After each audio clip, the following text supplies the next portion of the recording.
जिन पर हमला किया गया था। 6 टनल वर्कर्स से एक डॉक्टर इसमें शामिल था। खुद मुख्यमंत्री ने और गृह मंत्री ने यहाँ पर इस पूरे मामले को लेकर के निंदा की है। लेकिन क्या यहाँ पर यह बड़ा सवाल उठता है कि कश्मीर में जिस तरीके से विकास हो रहा है, इसी से ये आतंकी जो है बौखलाए हुए हैं।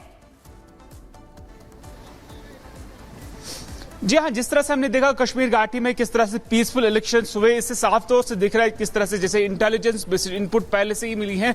पीसफुल इलेक्शंस के बाद कहीं ना कहीं आतंकी संगठनों में इस टाइप की फ्रस्ट्रेशन है, क्योंकि वो कश्मीर को पीसफुल देखना नहीं चाहते हैं। इस तरह से उनको डायरेक्शंस मिले हैं कि कश्मीर घाटी में डिस्टर्बेंस का माहौल किया जाए। तो उसके साथ ही हम देख रहे हैं किस तरह से इन्फिल्ट्रेशन के साथ साथ, हालांकि कल हमने उड़ी के अंदर भी एक ऑपरेशन देखा जिसमें एक हाईली ट्रेन टेररिस्ट को मार दिया गया, लेकिन उसके कुछ ही घंटों के बाद यहां पे एक बड़े आतंकी कार्रवाई को जो है अंजाम दिया गया। हालांकि बाद में अगर हम बात करें लश्कर तोयबा के टीआरएफ ने भी इसकी जो रेस्पॉन्सिबिलिटी है वो ले ली। हालांकि इसके साथ साथ अगर हम ओवरऑल इस एरिया की बात करें, ये वो पूरा एरिया है, अगर मेरी विजय आपको दिखा पाएंगे कि कंप्लीटली इस घने जंगलों के साथ बिल्कुल ये कॉलोनी है जहां पे मजदूर जो और डॉक्टर जो है लगातार यहां पे अपने मेस में डिनर की तैयारी कर रहे थे।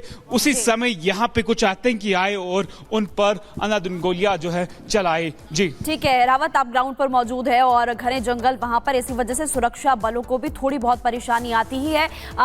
किस तरह से वहां पर आप देख रहे हैं कि ये अभियान लगातार चलाया जा रहा है। देश और दुनिया की तमाम बड़ी खबरें अब आपको बताएंगे 2 मिनट में दुनिया के जरिए।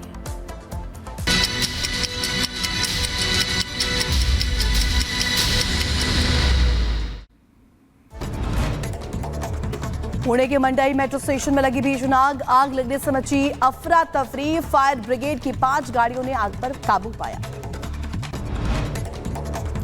खबरों में आगे बढ़ते, दिल्ली के नागलोई में जूते चप्पल की फैक्ट्री में लगी भयंकर आग। फायर ब्रिगेड की 23 गाड़ियां मौके पर मौजूद, आग को बुझाने की कोशिश लगातार जारी। यूपी के बागपत में रिसाइकल प्लास्टिक बैग फैक्ट्री में लगी भीषण आग। दमकल की गाड़ियां मौके पर मौजूद, आग बुझाने की कोशिश जारी। और दिल्ली के जहांगीरपुरी इलाके में 2 गुटों के बीच जमकर ताबड़तोड़ फायरिंग हुई। इलाके में एक शख्स की मौत, 2 को गोली लग गई, घायल हुए अस्पताल में इलाज जारी है। जहांगीरपुरी इलाके में डी ब्लॉक में 2 गुटों में 10 राउंड चली गोलियां। दिल्ली पुलिस ने मामले में 5 लोगों को गिरफ्तार किया। मामले में एफआईआर दर्ज। और दिल्ली बम धमाके मामले में खालिस्तानी कनेक्शन आया सामने। सोशल मीडिया पोस्ट से खुलासा, पोस्ट की जांच में जुटी सुरक्षा एजेंसियां NIA, NSG, anti terror unit इस पूरे मामले की कर रही है जांच। यूपी के कानपुर में पुलिस और बदमाशों के बीच मुठभेड़। जवाबी कार्रवाई में बदमाशों के पैर में लगी गोली। रिटायर्ड फौजी के साथ की थी लूटपाट। जागरूकता भारत की शुरुआत करते हैं। सबसे पहले खबर आपको बताएंगे जम्मू कश्मीर से जुड़ी हुई।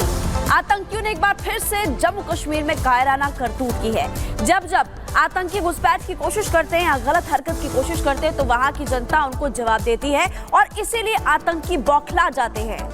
और बिल्कुल महिमा बौखलाए भी क्यों ना, क्योंकि इस बार हमने देखा बम्पर वोटिंग हुई और वहां पर विकास के नए जो आयाम है वो स्थापित हो रहे हैं और यही बात दरअसल इन आतंकियों को चुभ रही है। रिपोर्ट देखिए।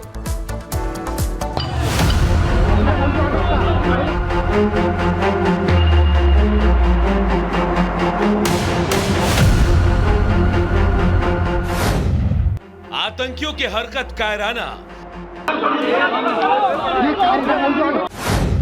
बेगुनाह मजदूरों को बनाया निशाना। हर गोली का होगा हिसाब। आतंक को मिलेगा करारा जवाब। जम्मू कश्मीर की जनता लोकतंत्र की खुली हवा में सांस ले रही है, लेकिन घाटी में बह रही साफ हवा से अगर किसी का दम घुट रहा है तो वो है आतंकवाद का। और इसीलिए आतंकियों की बौखलाहट साफ साफ दिखाई दे रही है। रविवार को गांदरबल के सोनमर्ग में आतंकवादियों ने हमला कर दिया। हमले में एक डॉक्टर और 6 प्रवासी मजदूरों समेत कुल 7 लोगों की मौत हो गई। जिन श्रमिकों पर हमला किया गया वो जेड मोड़ सुरंग पर काम कर रहे निर्माण टीम का हिस्सा थी। हमला एक निर्माणाधीन सुरंग के पास हुआ जो मध्य कश्मीर के गांदरबल जिले में गगनेर को सोनमर्ग से जोड़ेगी। खुद को शॉल से ढके हुए एक आतंकवादी ने मजदूरों के कैंप पर गोलियां चला दी। इलाके की सुरक्षा करने और जांच शुरू करने के लिए सुरक्षा बलों को भेज दिया गया है। सुरक्षा बलों की टीम हमले की जगह पर पहुंच गई है और इलाके की घेराबंदी कर दी गई है। आतंकियों को तलाशा जा रहा है। इस हमले को लेकर लोगों में गुस्सा भी है और चिंता भी। आतंकियों के इस कायराना हमले को लेकर राजनीतिक गलियारों में भी गुस्सा है। फिर से आज तीसरे दिन ये दूसरा वाकया है। पाकिस्तान प्रायोजित आतंकवाद फिर से सिर उठाने का प्रयास कर रहा है। हालांकि जल्द इनका पता लगा दिया जाएगा, कौन लोग हैं इसके पीछे इन्वॉल्व हैं। तो दुखद घटना है। इस प्रकार से कहीं ना कहीं रणनीति बदलने की जरूरत है। सुरक्षा बल अपना काम करेंगे और इनको जल्द से निपटाएंगे और ये मार गिराएंगे। गृह मंत्री अमित शाह ने सोशल मीडिया पर इसे लेकर एक पोस्ट लिखा और कहा कि इस हमले का करारा जवाब मिलेगा। नवनिर्वाचित सीएम उमर अब्दुल्ला ने भी सोशल मीडिया पर घटना की कड़ी आलोचना की। जम्मू कश्मीर के लोगों के सामने अब खुद की चुनी हुई सरकार है जो उनके अच्छे भविष्य का फैसला लेगी। आतंकियों को बदला हुआ कश्मीर बिल्कुल भी अच्छा नहीं लग रहा और इसीलिए उनकी चिढ़ और बौखलाहट कभी सेना पर उतरती है तो कभी बेगुनाह लोगों पर। खासकर गैर कश्मीरियों को तो आतंकी अपने दुश्मन की तरह देखते हैं। जिनके अपनों की जान इस हमले में गई वो बस अब इंसाफ चाहते हैं और ये इंसाफ सिर्फ और सिर्फ आतंकियों के खात्मे के बाद ही मिलेगा। Bureau report, Republic Bharat.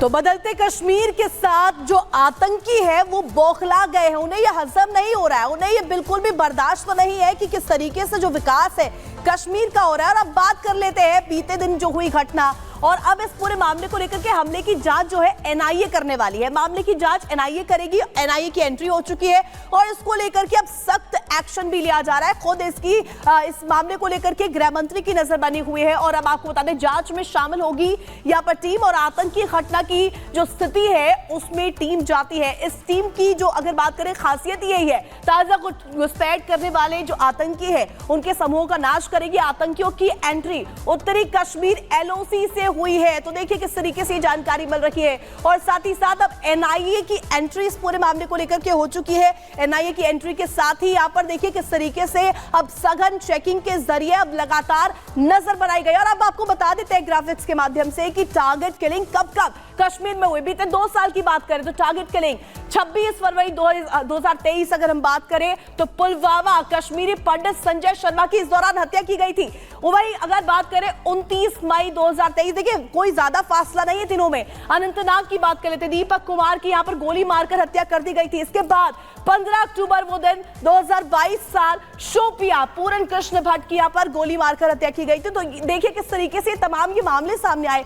अगस्त की अगर हम बात करें 2022 में शोपिया में 3 प्रवासी जो मजदूर हैं उनकी नृशंस हत्या कर दी गई थी। नवंबर 2022 में कुछ ऐसा ही देखने को मिला था, वो भी शोपिया में यूपी के रहने वाले 2 मजदूरों की यहां पर हत्या की गई थी। यानी कि देखिए जो गैर कश्मीरी है उनको चुन चुनकर टारगेट किया जा रहा है। ये तमाम मामले हैं, ये दिखा रहे हैं कि किस तरीके से यहां पर देखिए बीते 2 सालों में टारगेट किलिंग रुकी नहीं है और जो इन आतंकी है इनके मंसूबे जो